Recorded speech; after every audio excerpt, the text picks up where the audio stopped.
तेरे पति के शव को कोई खा जाएगा। ना ना, बढ़ के पेड़ के नीचे छोड़कर आए। क्या चाहिए तुझको? क्या दूं मैं तुझको? कुछ मांग ले मुझसे। सावित्री कहती है, क्या दोगे आप? मेरे पति के प्राण दे दो बस वापिस, और कुछ नहीं चाहिए।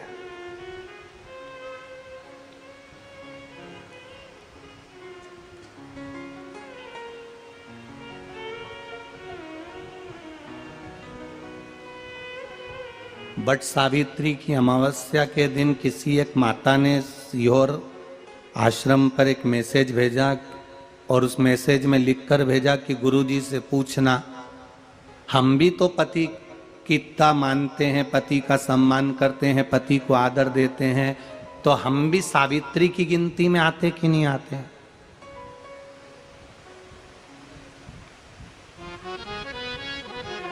तो सीओर से मैसेज आया कि गुरुजी वो ऐसा ऐसा पूछा गया है, आप बताओ क्या कहना है। हमने कहा कह दो, जब बट सावित्री आती है तभी तुम पति को प्रणाम करती हो, जब दिवाली आती है तब पति को प्रणाम करती हो, जब करवा चौथ आती है तभी चलनी में मुंह देखती हो, बाकी के समय तो तुम जूड़ा बांध के ऐसी बोलती हो कि पति थर थर कांपता है।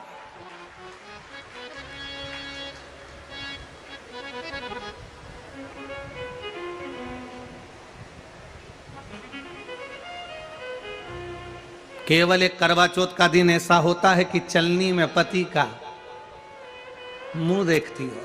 तुम चलनी में पति का मुंह देखती हो, और पति तुम्हारे गले में जो मंगल सूत्र टंगा है उसको देखता है, क्योंकि उसको मालूम है 6 महीने से पीछे पकड़ कर बैठी थी, मेरा पहला करवा चौथ का व्रत आ रहा है, मंगल सूत्र दिला देना।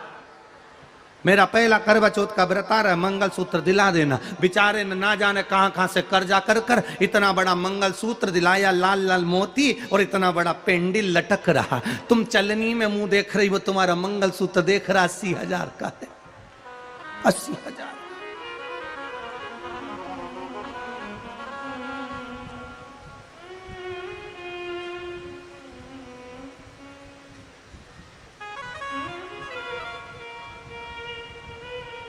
सोलह श्रृंगार में नारी के हाथ की चूड़ी का कलर अलग हो सकता है, चूड़ी की डिजाइन अलग हो सकती है, चूड़ी अलग हो सकती है, चूड़ी महंगी सस्ती हो सकती है, मंगलसूत्र की कीमत ऊंची नीची हो सकती है, पांव की बिछुड़ी की कीमत ऊंची नीची हो सकती है, कान के कुंडल की कीमत ऊंची नीची हो सकती है।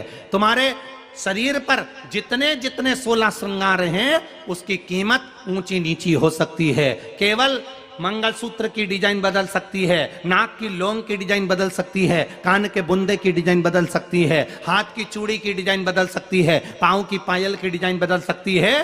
केवल नारी के 16 श्रृंगार में एक श्रृंगार ऐसा है जिसकी कीमत जो पहले थी वही कीमत आज तक है, और उसकी डिजाइन आज तक नहीं बदली। वो मांग का सिंदूर है, एक जैसी डिजाइन है और एक जैसी कीमत है। सारे श्रृंगार की कीमत अलग अलग है। तुम्हारे हाथ की चूड़ी की कीमत अलग होगी, पड़ोसन के हाथ की चूड़ी की कीमत अलग होगी, किसी के साड़ी की कीमत अलग होगी, किसी के जूड़े की कीमत अलग होगी, गजरे की कीमत अलग होगी, गजरे की कीमत अलग होगी, पायल बिछुड़ी की कीमत अलग होगी, पर मांग में जो सिंदूर डाला जाता है वो एक कीमत का होता है, एक डिजाइन का होता है और एक जैसा होता है, और वो सबसे भारी होता है। सावित्री यमराज से कह रही है मेरे पति को छोड़ दो। यमराज कह रहा है सावित्री तेरा पति मर चुका है, मांग के सिंदूर को पोंछ दे। सावित्री कहती है पूरा श्रृंगार उतार दूंगी पर मांग का सिंदूर नहीं पूछने दूंगी। तब यमराज ने कहा जब तक तू मेरे मांग का अपनी मांग का सिंदूर नहीं उतारती तब तक तू मेरे पास नहीं आ सकती।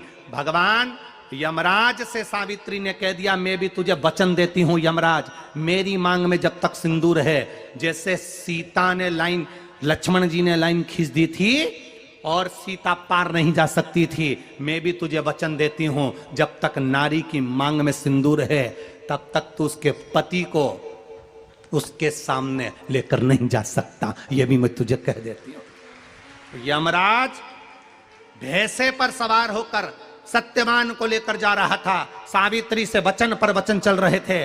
जब यमराज यमलोक में प्रवेश करने लगा, मांग के सिंदूर में से थोड़ा सा सिंदूर सावित्री ने केवल हाथ में लेकर अपनी बिंदी पर जो लगाया, सत्यवान को लेकर यमराज अंदर नहीं जा पाया। बाहर खड़े होकर कहता है, मांग ले, मैं तुझे एक वचन नहीं, तू बोले तो मैं 2 वचन दे देता हूं, तू बोले तो मैं 3 वचन दे देता हूं, तू मांग क्या चाहिए। तब सावित्री ने कहा, देना चाहते हो? हाँ। अब यमराज को लगा कि लालच में पड़ गई सावित्री। तब कहा, पहला वचन दीजिए, मेरे अंधे सास ससुर के नेत्र वापिस आ जाएं। यमराज ने कहा, तथास्तु। दूसरा वचन दीजिए, मेरे सास ससुर अपने पोता पोती का मुख देखें। यमराज ने कह दिया, तथास्तु।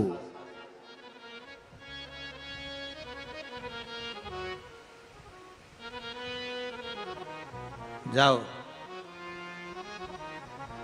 यमराज जाने लगे, फिर आग जलने लगी। कहने लगे, अब मैं अंदर क्यों नहीं जा पा रहा हूं। सावित्री कहती है, तुमने वर दिया है, मेरे सास ससुर पोता पोती का मुख देखें, उनके बेटे को तुम ले जाओगे तो पोता पोती कहां से होगा, छोड़कर जाओ।